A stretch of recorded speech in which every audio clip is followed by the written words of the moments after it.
मैं पंकज कुमार लॉ दर्पण में आप सभी का स्वागत है।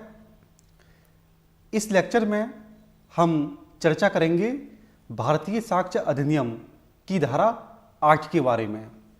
हम जानते हैं कि भारतीय साक्ष्य अधिनियम का चैप्टर 2 जिसका नाम है तथ्यों की सुसंगति के विषय में, इस चैप्टर में 5 से लेकर 55 तक धाराएं हैं। इस चैप्टर की धारा 6 से लेकर 55 में तथ्यों की सुसंगति के तमाम प्रकार दे रखे हैं। धारा 6 में मैंने आपको बताया कि धारा 6 में एक ही संविभार का भाग निर्मित करने वाले तथ्य धारा 6 में सुसंगत हैं।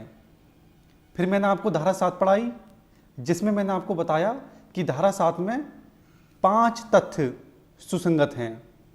आज के लेक्चर में हम धारा 8 पढ़ेंगे और ये देखेंगे कि धारा 8 में कौन कौन से तथ्य सुसंगत हैं। चलिए धारा 8 पढ़ते हैं। भारतीय साक्ष्य अधिनियम की धारा 8 आपके सामने स्क्रीन पर है। धारा 8 में 3 तथ्य सुसंगत हैं। पहला हेतु यानी कि मोटिव, दूसरा तैयारी यानी कि प्रिपरेशन और तीसरा आचरण यानी कि कंडक्ट। ये 3 तथ्य धारा 8 में सुसंगत हैं, रेलेवेंट हैं। धारा 8 पढ़ते हैं हम। देखिए धारा 8 में पहला तथ्य जो सुसंगत है, देखिए कोई भी तथ्य जो किसी विवादक तथ्य या सुसंगत तथ्य का हेतु दर्शित या गठित करता है, धारा 8 में सुसंगत है। ये पहला तथ्य है जो धारा 8 में सुसंगत है। दूसरा तथ्य, कोई भी तथ्य जो किसी विवादक तथ्य या सुसंगत तथ्य का तैयारी यानी कि प्रिपरेशन दर्शित या गठित करता है, धारा 8 में सुसंगत है। यह दूसरा तथ्य है जो धारा 8 में सुसंगत है, रेलेवेंट है। तीसरा तथ्य, तीसरा है आचरण यानी कि कंडक्ट। तो ये 3 तथ्य धारा 8 में सुसंगत हैं। कौन कौन से तथ्य हैं? पहला हेतु, दूसरा तैयारी और तीसरा आचरण। ये 3 तथ्य धारा 8 में सुसंगत हैं, रेलेवेंट हैं। अच्छा ठीक है। देखिए धारा 8 में आचरण सुसंगत है, यह हमने देखा। कैसा आचरण धारा 8 में सुसंगत है? तो आप कहिएगा ऐसा आचरण जो किसी विवादक तथ्य या सुसंगत तथ्य को प्रभावित करता है या उससे प्रभावित होता है। ऐसा आचरण पूर्ववर्ती भी हो सकता है और पश्चातवर्ती भी हो सकता है।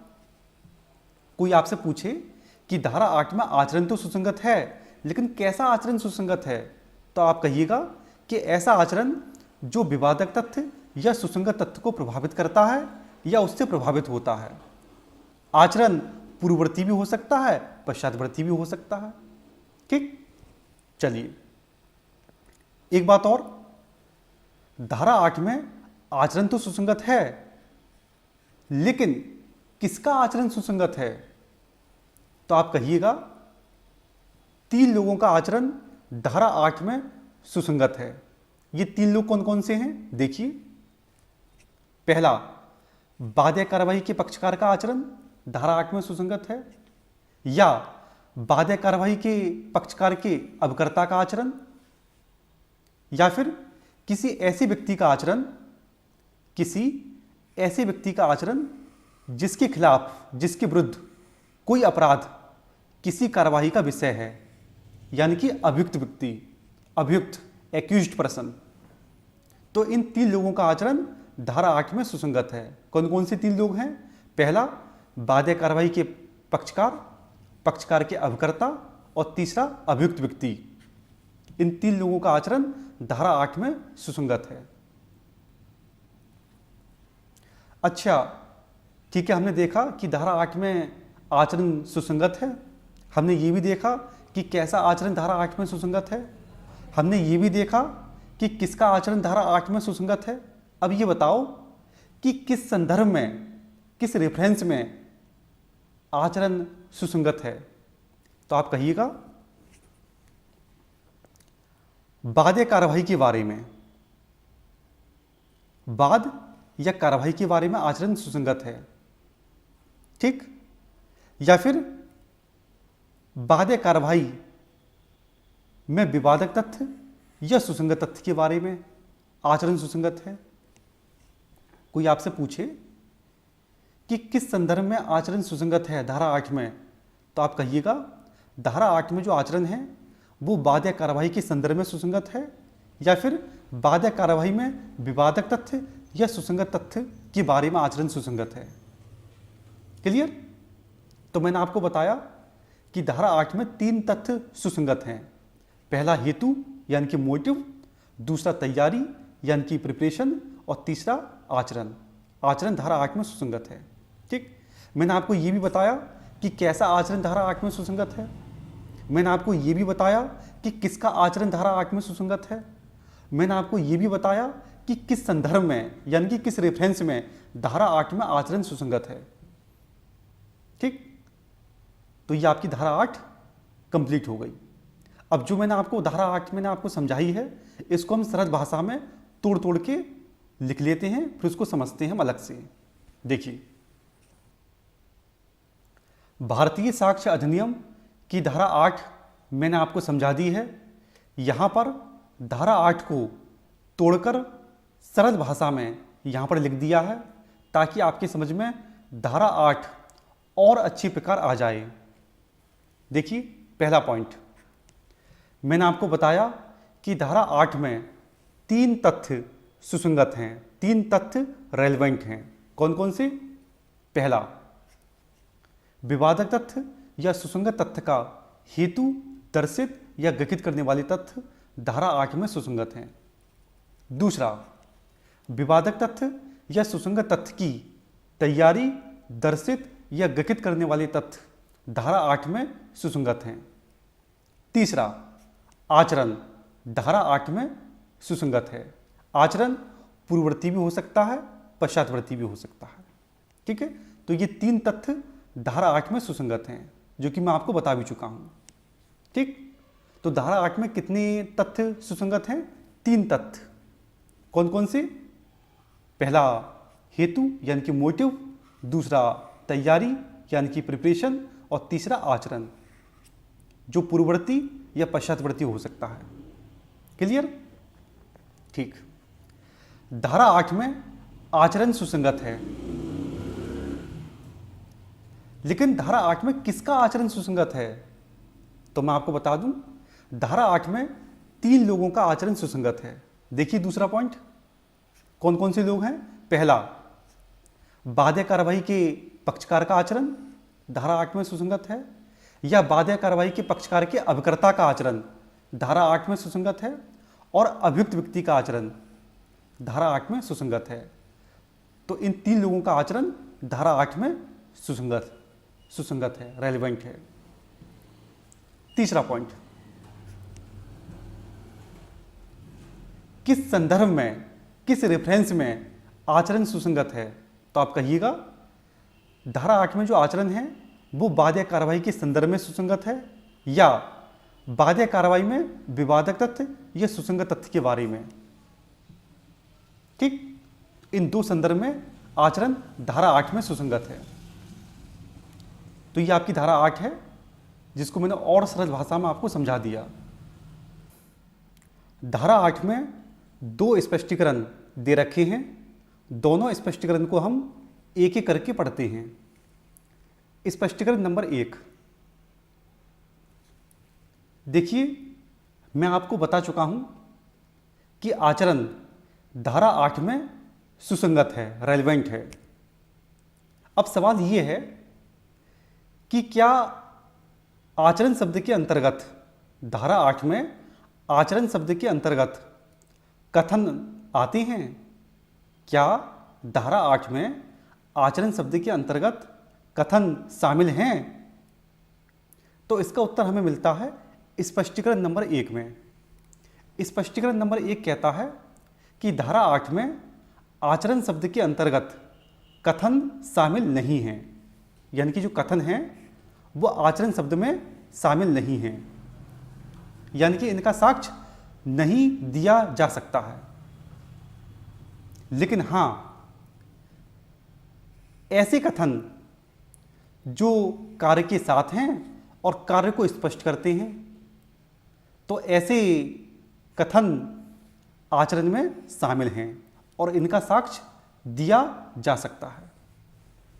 यह स्पष्टीकरण नंबर 1 कहता है। मैं दोबारा बोल देता हूं, क्या धारा 8 में आचरण शब्द के अंतर्गत कथन आते हैं, अर्थात क्या धारा 8 में आचरण शब्द के अंतर्गत कथन शामिल हैं? तो इसका उत्तर यह है कि धारा 8 में आचरण शब्द के अंतर्गत कथन शामिल नहीं हैं। लेकिन हां, ऐसे कथन जो कार्य के साथ हैं और कार्यों को स्पष्ट करते हैं, तो ऐसे कथन, ऐसे स्टेटमेंट आचरण में शामिल हैं और इनका साक्ष्य दिया जा सकेगा। यह आपका स्पष्टीकरण नंबर 1 है।